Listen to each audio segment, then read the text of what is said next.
Olá pessoal, meu nome é James, eu sou professor do curso de farmácia da Universidade Federal de Lagarto e professor pelo programa de pós-graduação em Química da Universidade Federal de Sergipe, campus São Cristóvão. Sou graduado em farmácia e tenho mestrado em engenharia química pela Universidade Federal do Ceará. Tenho doutorado na área de Química de Produtos Naturais pela Universidade Federal de São Carlos e recentemente realizei um pós-doutorado na área de tecnologia farmacêutica na Central de Análise de Fármacos, Medicamentos e Alimentos da Univasf. Antes de iniciar o webinário que tem como tema Preparação e Caracterização do Complexo de Inclusão 6-gingerol beta-ciclodestrina, eu vou apresentar para vocês as minhas linhas de pesquisa e os meus principais colaboradores. As minhas linhas de pesquisa são isolamento e identificação de produtos naturais com potencial terapêutico, e aí atualmente trabalho com essas espécies que estão apresentadas aqui. A avaliação biológica dos compostos que são isolados dessas plantas são feitos em parceria com o professor Dr. Rafael Ciro Marques Cavalcante, e aí nós avaliamos o efeito dessas substâncias e dos extratos frente a micro-organismos, principalmente bactérias. Avaliamos também seu efeito na inibição de fatores de virulência bacterianos e também com relação à inibição de cisteínoproteases, onde a gente utiliza no laboratório como modelo de cisteínoprotease a papaína. A outra linha de pesquisa em que estamos trabalhando no laboratório é desenvolvimento de complexos de inclusão utilizando ciclodestrinas. As duas ciclodestrinas que nós temos disponíveis no laboratório são a beta-ciclodestrina e a hidroxipropil-beta-ciclodestrina. Então, as substâncias que são incorporadas nessas ciclodestrinas, que são utilizadas para esse estudo aqui de desenvolvimento de complexo de inclusão, são as substâncias que são isoladas no próprio laboratório dessas espécies que estão apresentadas aqui. Tem uma ampla rede de colaboradores, entretanto, vou apresentar para vocês os 4 colaboradores mais antigos que eu possuo, que têm mais ou menos 10 anos de parceria comigo. Isso iniciou-se no doutorado e permanece até hoje colaborando com trabalhos do Laboratório de Produtos Naturais Bioativos. Então, o primeiro deles é o professor Dr. Alexandre Ravit Bindar, do Laboratório de Toxinologia Molecular, do Departamento de Fisiologia e Farmacologia da UFC. Então, este professor ele trabalha principalmente com modelos in vivo de dano renal induzido por fármacos e por venenos de serpente. A outra colaboradora que eu gostaria de apresentar é a professora doutora Fernanda de Freitas Aníbal, do Laboratório de Inflamação e Doenças Infecciosas, do Departamento de Morfologia e Patologia da UFSCar. Então, esta professora trabalha principalmente com leishmanias e com modelos, tanto in vivo como in vitro, de câncer de próstata e câncer de bexiga. A professora doutora Márcia Regina Cominetti, do Laboratório de Biologia do Envelhecimento, do Departamento de Gerontologia da UFSCar, vem colaborando também conosco, onde ela trabalha principalmente com modelos in vivo e in vitro de câncer de mama.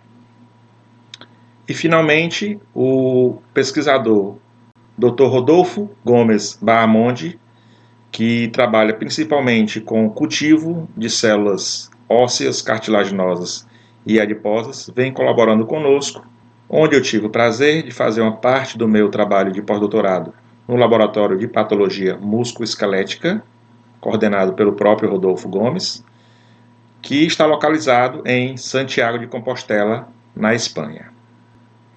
Então, como eu falei para vocês, o tema do webinário é preparação e caracterização do complexo de inclusão 6-gingerol beta-ciclodestrina. Então, inicialmente, eu vou dar uma breve introdução, falar um pouco das ciclodestrinas e da molécula que será incorporada aqui ao 6-gingerol. Em seguida, eu apresentarei para vocês algumas metodologias e os principais resultados obtidos com este trabalho. Então, as ciclodestrinas nada mais são do que ciclo-oligosacarídeos produzidos por bactérias, e as principais são a alfa, a beta e a gama ciclodestrina, onde a única diferença entre elas é o número de unidades de açúcar que compõem cada uma dessas estruturas. Então, na alfa, nós temos 6 unidades de glicose, na beta, 7, e na gama ciclodestrina, nós temos 8 unidades de glicose.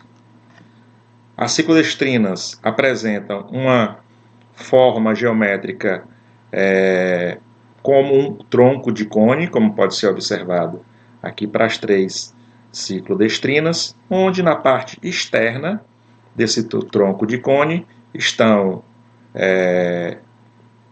dispostas as hidroxilas, e isso que dá o caráter hidrofílico, tornando, né, as substâncias, né, as ciclodestrinas solúveis em água. E na cavidade, na parte interna desse tronco de cone, nós temos aí a cadeia carbônica e os oxigênios etéreos, dos resíduos de aminoácidos, e esse esqueleto, juntamente com o oxigênio etéreo, é que torna, né, o interior da ciclodestrina um tanto hidrofóbica. E isso é o que permite, né, é o que faz com que as ciclodestrinas sejam capazes de incorporar substâncias que tenham média polaridade, que apresentem uma certa hidrofobicidade. Vou falar para vocês agora um breve histórico das ciclodestrinas. Então, as ciclodestrinas naturais, elas foram descobertas em 1891. Na década de 50, entre 50 e 53, a estrutura química das ciclodestrinas foram elucidadas. Em 1953, a primeira patente envolvendo ciclodestrinas foi publicada, e nessa patente foi descrita as propriedades básicas das ciclodestrinas, como a sua capacidade de formar complexos. Esses complexos têm como característica uma solubilidade maior quando você compara com a solubilidade da substância livre. Então, observou-se em 53 um aumento da hidrossolubilidade de substâncias pouco solúveis em água e um aumento da estabilidade química dessas moléculas após a sua incorporação na ciclodestrina. Na década de 70, iniciou sua produção em larga escala e com elevado grau de pureza, né, tornando esses recipientes mais baratos para serem utilizados na preparação desses complexos. O primeiro medicamento com complexo de inclusão foi produzido em 76 no Japão, e aí foi utilizada a prostaglandina E2 ciclodestrina na formulação desse medicamento. Em 2010 já haviam 35 produtos farmacêuticos com fármacos complexados em ciclodestrinas, e as principais ciclodestrinas utilizadas na produção desses medicamentos são a beta-ciclodestrina, a hidroxipropil beta-ciclodestrina e a sulfobutiléter beta-ciclodestrina. Em 2019, produtos contendo ciclodestrina arrecadou em cerca de 180 milhões de dólares, e estima-se que haja um aumento a cada ano até o ano de 2024 de 2,8%, atingindo aqui em 2004 uma marca de 210 milhões de dólares arrecadados com produtos contendo ciclodestrina. Então isto mostra o grande interesse das indústrias farmacêuticas e outras indústrias, como as indústrias de alimentos e de agroquímicos, na obtenção de produtos contendo ciclodestrinas. Então, as suas principais vantagens são aumento de solubilidade de substâncias que são pouco solúveis, redução da degradação dessas substâncias livres pelo trato gastrointestinal, um aumento da sua estabilidade, tanto estabilidade química como estabilidade em meio biológico. Com o aumento da sua solubilidade, há um consequente aumento na sua biodisponibilidade. E uma outra vantagem é o mascaramento de sabor de algumas substâncias que têm sabor desagradável, como, por exemplo, o seidengerol. Então, essa é uma vantagem que a gente já antecipa aqui com relação à formação do complexo de inclusão utilizando o seigengerol, que é o componente, é o principal componente que dá essa sensação de pungência ao gengibre. Então, além disso, o seigengerol ele apresenta uma baixa solubilidade em água, né, com a formação desse complexo há um incremento da sua solubilidade. Vai haver também um aumento da sua estabilidade química e sua estabilidade em meios biológicos, e, consequentemente, com o aumento da solubilidade, nós teremos um aumento da sua biodisponibilidade. Então, pode-se observar que esta substância tem uma grande aplicação na indústria, pois ela é capaz de modificar as propriedades físico-químicas de substâncias que são pouco absorvidas ou que apresentam baixa estabilidade química, certo? Então isso é que fez com que as indústrias, de modo geral, se interessassem por esse tipo de produto. Falando um pouquinho agora do seigengerol, então o seigengerol, como eu falei para vocês, é uma molécula que apresenta baixa solubilidade em água, é uma molécula que apresenta várias atividades biológicas, entretanto, essa atividade biológica pode estar sendo suprimida por conta da sua baixa solubilidade em água. Então, nós sabemos que para que as atravessem as químicas e assim tenham o seu efeito biológico, elas precisam estar solúveis no meio. Então, isso é uma limitação, né, para diversas substâncias que apresentam baixa solubilidade em água. E aí, a ideia é incluir essa molécula dentro da ciclodestrina para que ela aumente a sua taxa de dissolução e, consequentemente, aumente a sua biodisponibilidade. O gengibre é utilizado desde a antiguidade para diversos males, para diversos tipos de problemas de saúde. Dentre eles, eu destaco aqui a atividade anti-inflamatória, efeito sobre o trato gastrointestinal, antimicrobiano e também utilizado como um agente antitumoral. Estas atividades já foram comprovadas por diversos autores, existem diversos artigos em que se confirmou esse tipo de efeito biológico, tanto de extratos de gengibre como de algumas substâncias que já foram isoladas. Então, inicialmente, eu vou falar aqui desse artigo que demonstrou a atividade antileucêmica do seigengerol frente a 3 linhagens celulares de leucemia.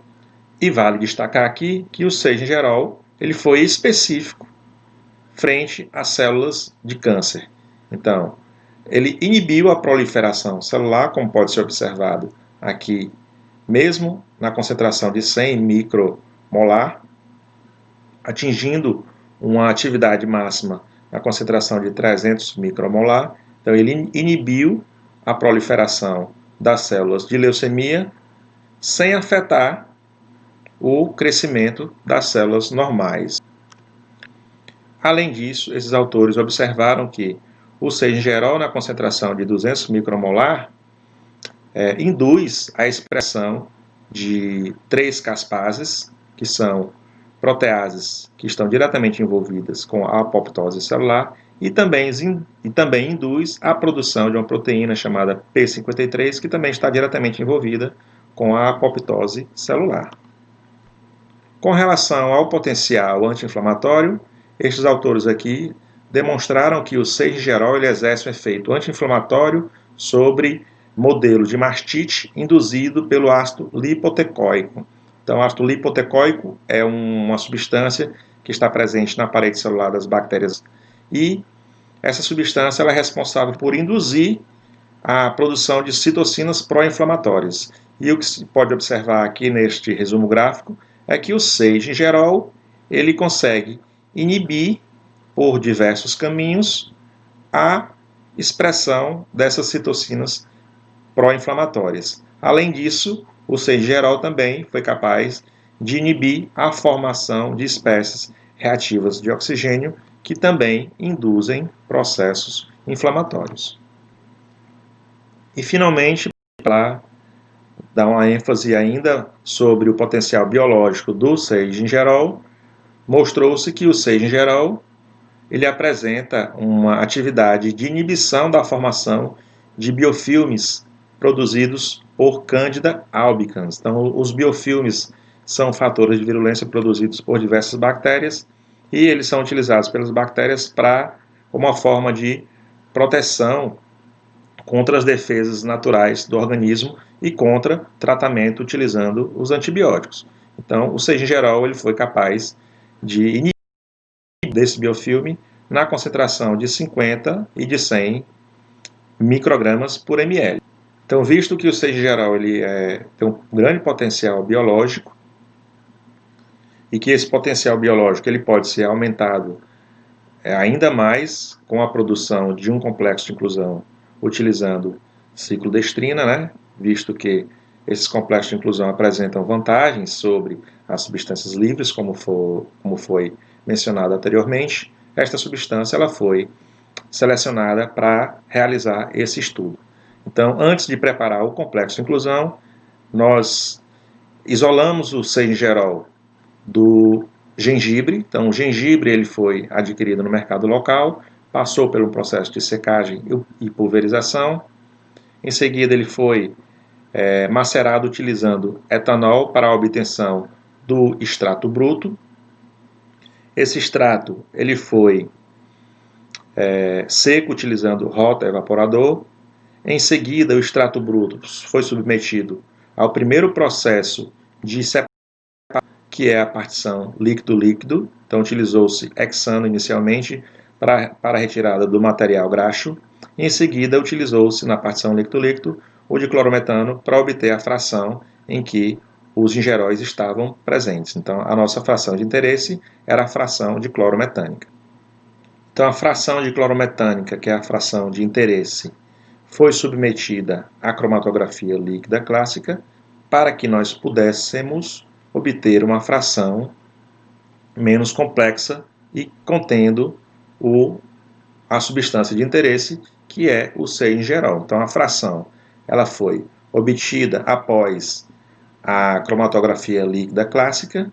Em seguida, essa fração ela foi analisada por HPLC e, finalmente, ela foi purificada utilizando colunas semi-preparativas.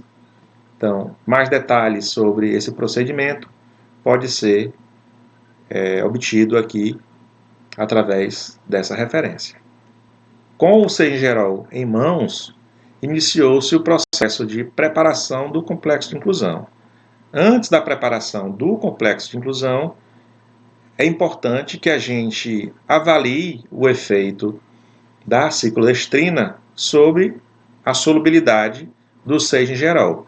Então, previamente, nós construímos um diagrama de solubilidade de fases utilizando as seguintes condições. Então, utiliza-se a substância que será incorporada em uma concentração fixa e em excesso e varia-se a concentração de ciclodestrina em cada um desses tubos aqui.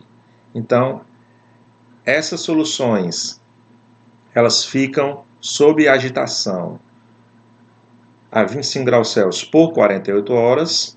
Passado esse período, cada um desses tubos é analisado por HPLC e é quantificado o seigingerol. O que se espera é que, quanto maior a concentração de ciclodestrina no meio, maior será a solubilidade do seigingerol. Então, espera-se que haja um incremento da solubilidade do seigingerol com o aumento da concentração de ciclodestrina. A partir desse diagrama de solubilidade, decidiu-se utilizar a metodologia de coprecipitação para a obtenção do complexo de inclusão. Então, isso ficará um pouco mais claro quando eu apresentar para vocês os resultados. Só antecipando, a proporção que foi utilizada na preparação do complexo de inclusão foi 6,8 milimolar de seigingerol para 5,2 milimolar de beta-ciclodestrina.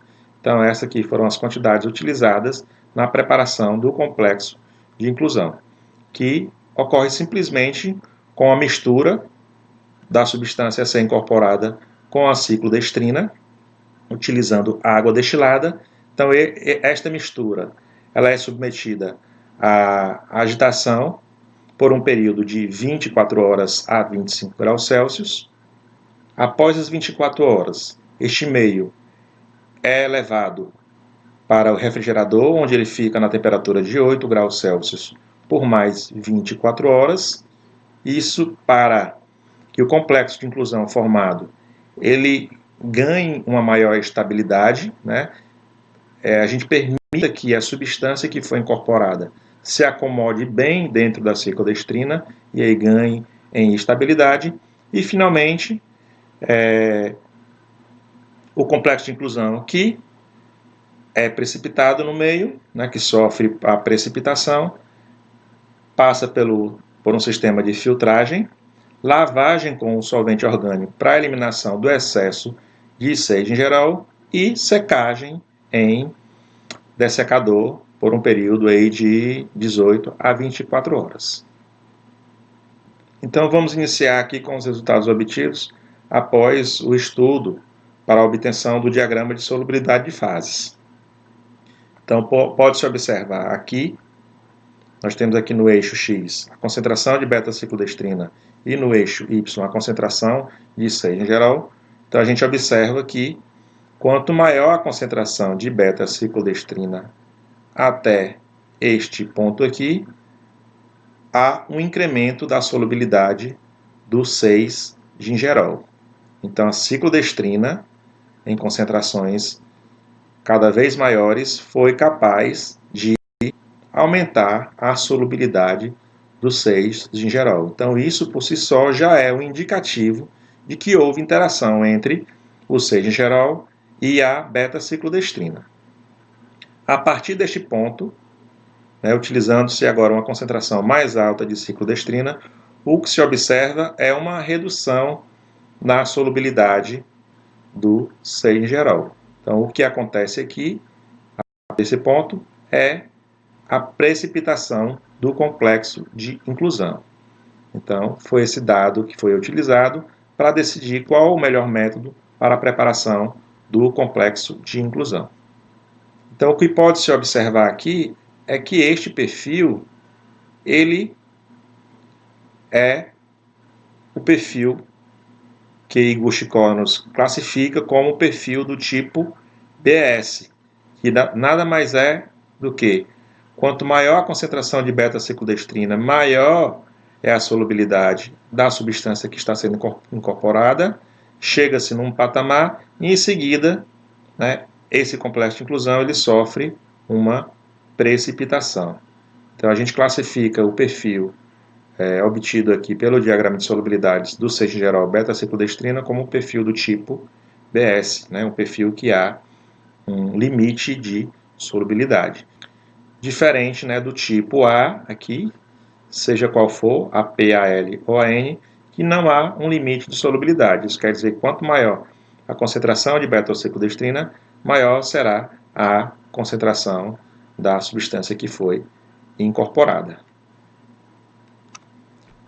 A partir desse diagrama, pode-se obter um dado importante que é qual foi a estequiometria de ligação, de interação entre o 6-gingerol e a beta-ciclodestrina. Então, estes autores aqui sugerem que quando o perfil é do tipo BS, essa estequiometria de interação foi de 1 para 2. Então, uma molécula de 6-gingerol para 2 moléculas de beta-ciclodestrina. Utilizando este modelo matemático, esta função quadrática, que também foi descrita por outros autores, como Jansuk, Higuchi-Connors e Brewster e Loftusson. Então, essa equação quadrática ela pode ser utilizada para traçar essa curva não linear e, a partir dos seus parâmetros, determinar uma constante, que é conhecida como constante de estabilidade do complexo de inclusão. Então, a gente tem aqui, pode-se observar aqui nesta equação que existe aqui o K1/2, que é exatamente a constante de estabilidade do complexo de inclusão que foi formado aqui. Então, esta constante de estabilidade apresentou um valor de 169,8 molar a menos 1, uma constante que está dentro da faixa, que é considerada uma faixa de estabilidade ideal para fins práticos. Então, após a construção do diagrama de solubilidade, como eu falei para vocês, decidiu-se por utilizar o método de coprecipitação para a preparação do complexo de inclusão. Então, o que a gente pode observar aqui nesse gráfico, né, no eixo X a gente tem o tempo do processo de preparação do complexo de inclusão e no eixo Y a concentração de beta-ciclodestrina. Então, utilizando a metodologia da fenolftaleína para a quantificação da ciclodestrina, que pode ser visualizada por completo aqui nesta referência, a eficiência de complexação ela foi determinada através do consumo da beta-ciclodestrina no meio. Então, à medida que a beta-ciclodestrina foi sendo consumida, foi sendo formado o complexo de inclusão. Então, o que é detectado aqui, utilizando esta metodologia, é a ciclodestrina livre no meio. Como há uma queda na quantidade de ciclodestrina no meio, isso quer dizer que o complexo de inclusão está sendo formado. As moléculas de ciclodestrina estão se complexando, estão interagindo com as moléculas de seigerol para assim formar o complexo de inclusão. Então, após o cálculo da eficiência de complexação, chegou-se aqui numa eficiência de aproximadamente 80% de complexação.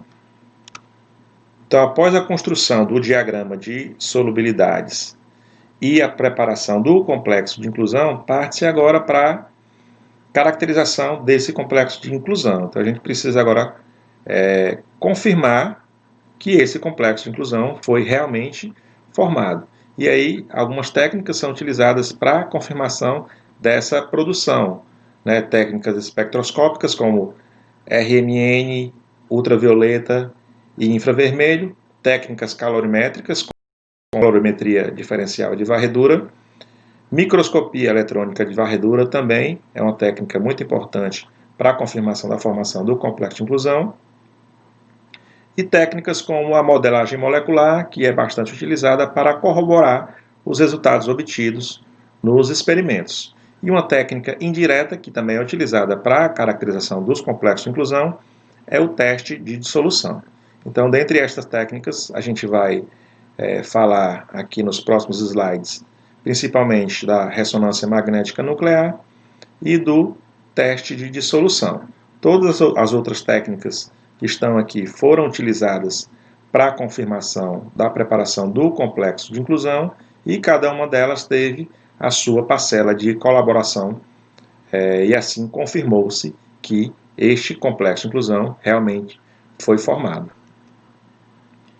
Iniciando aqui com a técnica de ressonância magnética nuclear, observa-se aqui nesse espectro sinais tanto da molécula que foi incorporada, que é o seigerol, como sinais da molécula de ciclodestrina, indicando que houve sim uma formação de um complexo entre o seigerol e a ciclodestrina, já que os sinais de ambas as moléculas apareceram no espectro de hidrogênio.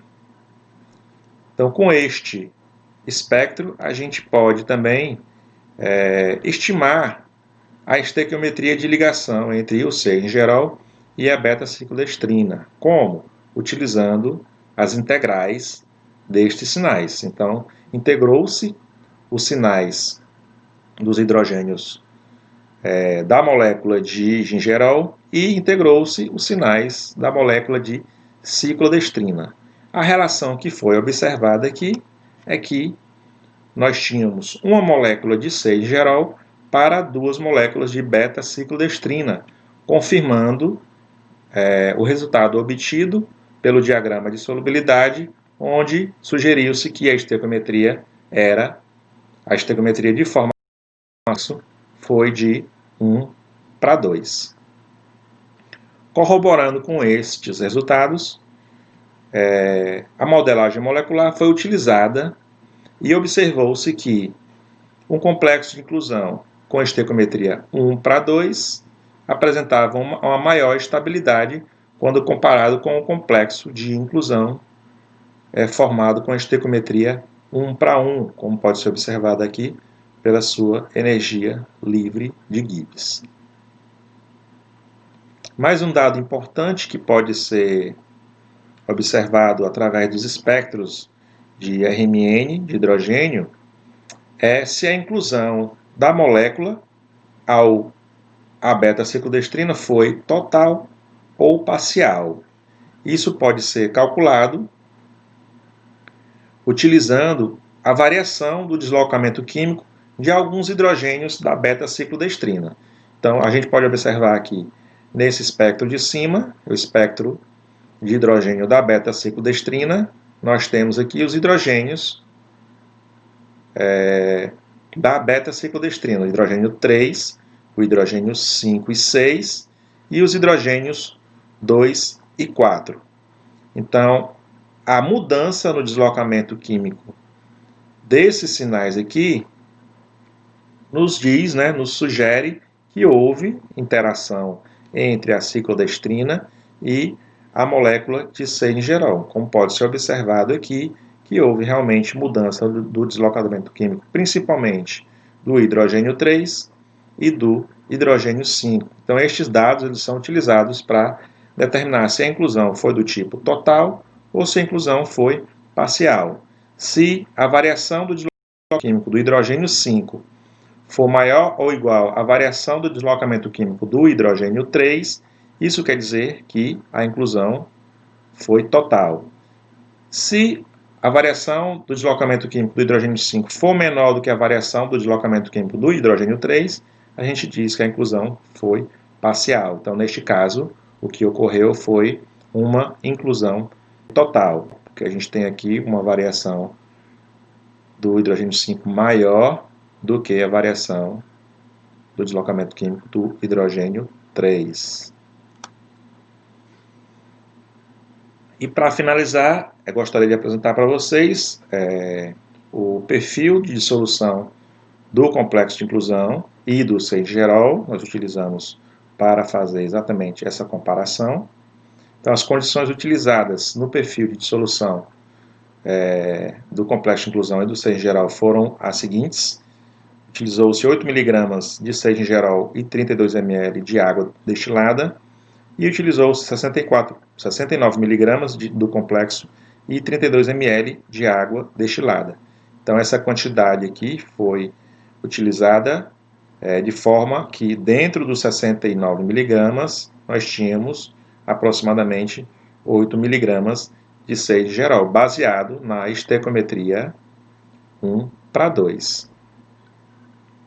Então, estas misturas aqui ficaram sob agitação magnética por 2 horas e meia a 37 graus Celsius. E de tempos em tempos, alíquotas eram retiradas e o seigerol era quantificado utilizando o HPLC. Então, esse teste de dissolução ele serve para você verificar se há um aumento da taxa de dissolução do complexo de inclusão comparado à substância livre.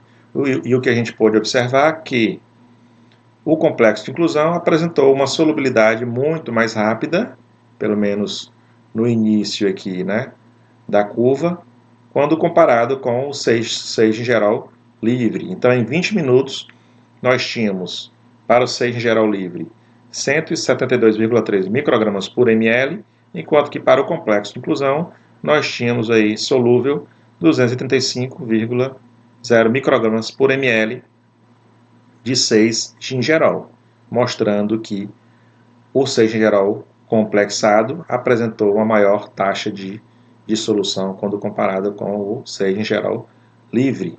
Outro dado importante que foi obtido com o teste de dissolução, a estequiometria de ligação, que foi mais uma vez confirmada aqui dentro dos 69 mg de complexo de inclusão, ao final da sua dissolução total, detectou-se 7,7 miligramas de 6 gerol. Convertendo para número de mol, observou-se que a gente tinha uma molécula de 6 gerol para 2 moléculas de beta-ciclodestrina. Então, o que a gente pode concluir é que o complexo de inclusão foi produzido com excelente rendimento, né, utilizando a técnica de coprecipitação, e apresentou uma constante estabilidade ideal para aplicações práticas, né? Além disso, apresentou como vantagens da formação do complexo de inclusão a elevação da taxa de dissolução do 6-gerol, transformação do 6-gerol, que é um líquido oleoso, para seu estado sólido, e uma redução do sabor pungente do 6-gerol, já que ele está incluído dentro da ciclodestrina. Como perspectiva, né, nós esperamos que o complexo de inclusão tenha uma maior atividade farmacológica em modelos in vivo de dano renal. Está sendo testado, avaliado ainda pelo professor Alexandre Havit, da UFC, demonstrando mais ainda, né, as vantagens em si trabalhar com um complexo de inclusão de substâncias que são pouco solúveis em água. E aqui eu tenho o grupo de pesquisa, né, que atualmente consta pelo professor Rafael Ciro Marques Cavalcante, que é o professor especialista na área de microbiologia, 5 alunos de mestrado, entre orientandos e co-orientandos, e 6 alunos de iniciação científica. E aqui nós temos, né, os outros colaboradores que contribuem bastante com o trabalho, né, que a gente faz no laboratório. Então, agradeço a atenção de todos e até mais.